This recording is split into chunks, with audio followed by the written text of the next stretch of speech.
My name's Lel Pavey, and this is how to read a Dakar roadbook. Every week we do a video series called Mini Tip Monday. Normally it's about riding tips and off-bike tips, setting your motorcycle up, that kind of thing. But this week it's January. January always means Dakar, and at Break Magazine, we love Dakar. I think, especially about all the guys here, we all think Dakar is pretty much the coolest adventure on the planet. It's the gnarliest, most difficult motorcycle event. And so we thought we'd throw in a couple of Dakar specials. This week is how to read a road book. So I was fortunate enough in 2015 to compete in the Dakar Rally. It was an incredible experience, and we've got a couple of road books left over. So we're going to take a look at that. We're going to take a look at a Dakar Rally bike and kind of learn how the equipment works and hopefully give you a bit more of an understanding. The basic principles of reading a Dakar road book are actually surprisingly simple. It's all based off how far you've traveled and the direction in which you're planning to go. On the road book, you have 3 boxes across the row. So the first box is the distance from the start of the special stage. So say it's 32.5 kilometers.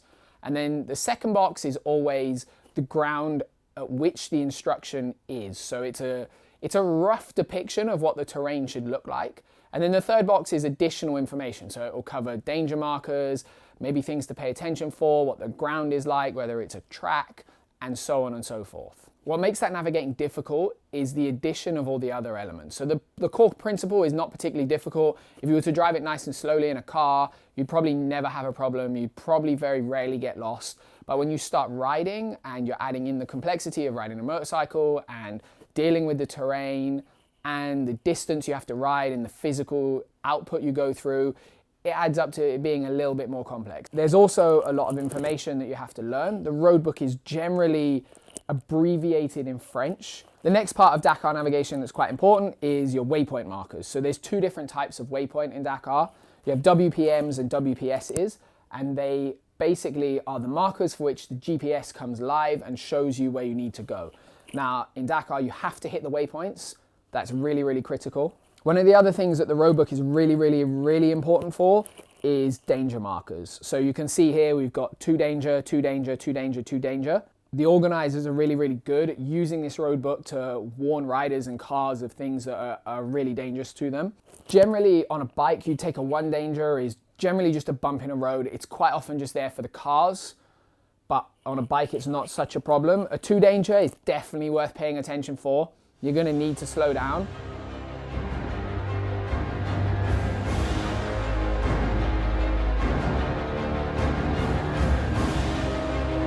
And a 3 danger, if it is a 3 danger in the road book, you're hitting the brakes, you have to slow down.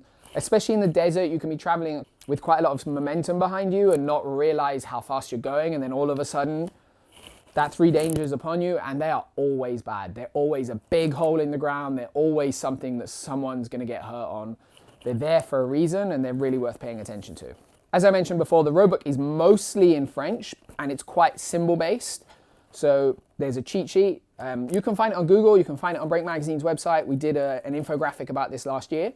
So it's actually, even though it's in French, because it uses symbols, you really are more just learning what the symbols mean or the words are than anything else. It makes the system of reading it quite easy. One thing you'll notice about pretty much every Dakar road book you ever see, especially with the pro riders, they're really, really strong on this, is the road book will be colored in. There's some really, really good reasons that the riders do this. The first one is to make the road book much more readable for them. So they'll have a color system where they use different colors to highlight different things. So for me, I always really liked orange to mark dangerous things, pink to mark waypoints and speed zones. You use that system to make reading that road book much, much clearer. You know what you're looking for, you know what to pay attention for. But equally as important as that, you use that coloring and that time that you spend going through the road book to get a really, really good idea of what the terrain's gonna be like the next day. It's quite incredible when you mark a road book and then you ride the next day, how much of those instructions you remember, especially on the points that you feel like you need to remember at the time. So bits that look like they're gonna be difficult navigation, certain key things you remember, you get there, and because you've already kind of spent some time with the road book, you know what you're looking at, and so on. What you'll find is that, especially at the front of the field where the pro riders have a little bit less other admin to do, they spend a huge amount of time on their road books.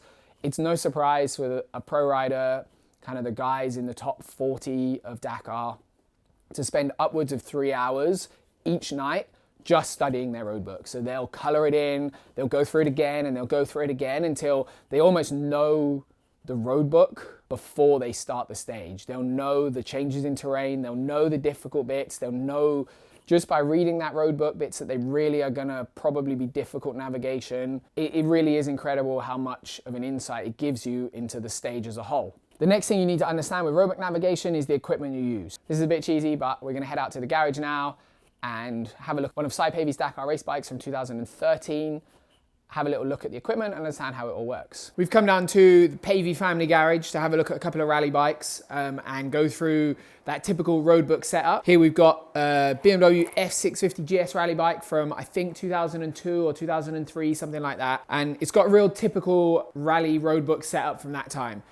Roadbooks for motorcycles always come on a roll of paper, and that roll of paper is loaded into this box here. We've got a couple of different boxes here. We've got this one as well. And that roll of paper is then scrolled through using a thumb switch. So on this roadbook, we've got this old school kind of gnarly little aluminium block here that's built by Touratech way back when. And the setup hasn't changed that much, just the kit's got a little bit nicer and a little bit more effective. So this switch at the bottom here is what makes the roadbook roll on or roll backwards, so you control the movement through the roadbook using that. On a typical rally bike for Dakar setup, you would have your roadbook here in the middle, as this one is, and then you have your trip meter on the top left here.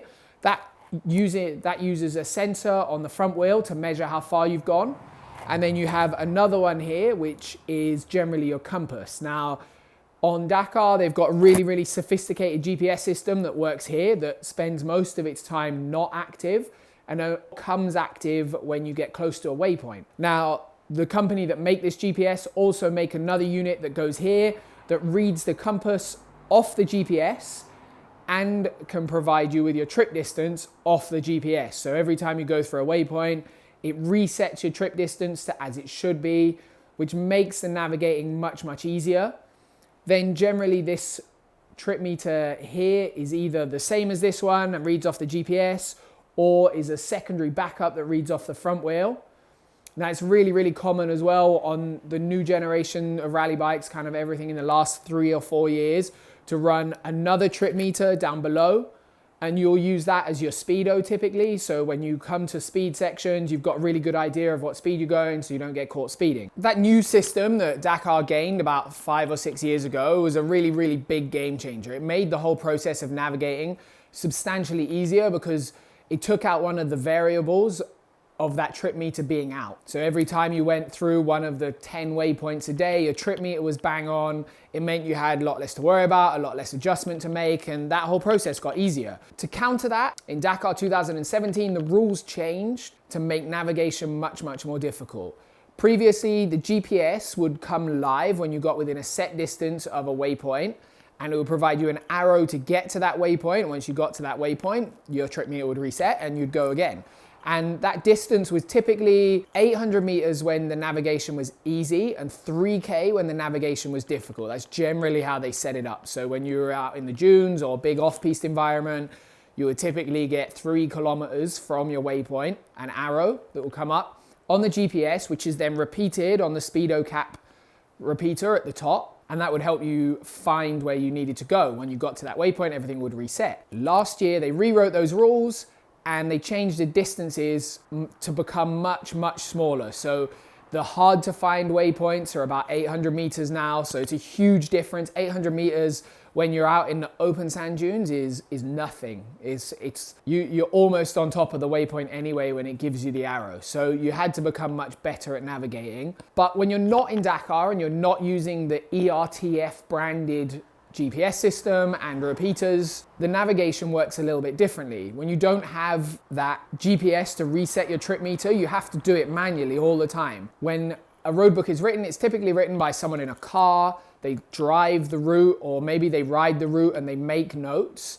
And the differences in the amount your front wheel turns and the amount it measures between 2 different bikes doing the same route on 2 different days. You know, maybe you throw a few wheelies in there, you take a few lines that are completely different through a corner, and all of a sudden your trip meter is a few hundred meters out, maybe, and it makes the navigation much harder. So We use that same thumb switch, this one here, that we use to roll the roadbook on. You have 2 gray buttons, and they're for bumping your trip meter up and down.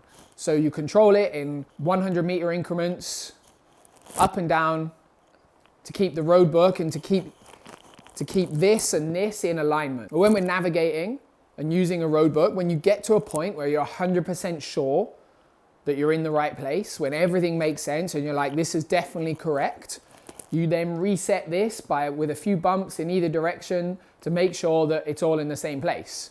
The same principle then applies when you get lost as well. So if you make a mistake, the only real way to get back on course is to go back to where you came from and you are 100% sure that you were in the correct place. Once you're there and you can start your navigating again, you always want to reset that trip back to the correct trip distance according to the road book. And that's it. It's really cold in this garage. It's about 0 degrees in Wales at the moment. So I'm gonna go back to the warm office. That's the basic principle of reading a rally raid or a Dakar road book.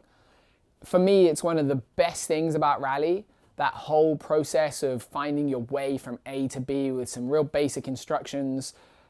It kind of adds so much more to the adventure, you know? You're kind of permanently a little bit lost with a road book. I think myself and many other guys that have done rallies really enjoy that whole process of finding your way across the desert and across the mountains of the world. I think it's a super cool way to navigate. In celebration of Dakar, we are going to give away one of these. This is a poster that we had made with genuine Dakar road books attached to them from when I raced the Dakar in 2015. So we're going to give one of these away. To enter that competition, all you need to do is hit the like button on our page and share the post of this video.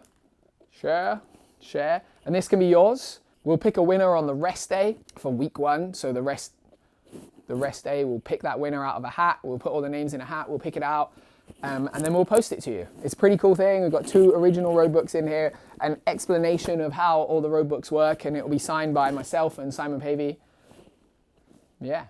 If you like this video, hit that subscribe button, hit that like button. We've got new videos every single week. Head over to YouTube if you want to see more content. We've got bike reviews and kit reviews and lots of awesome stuff coming out all the time.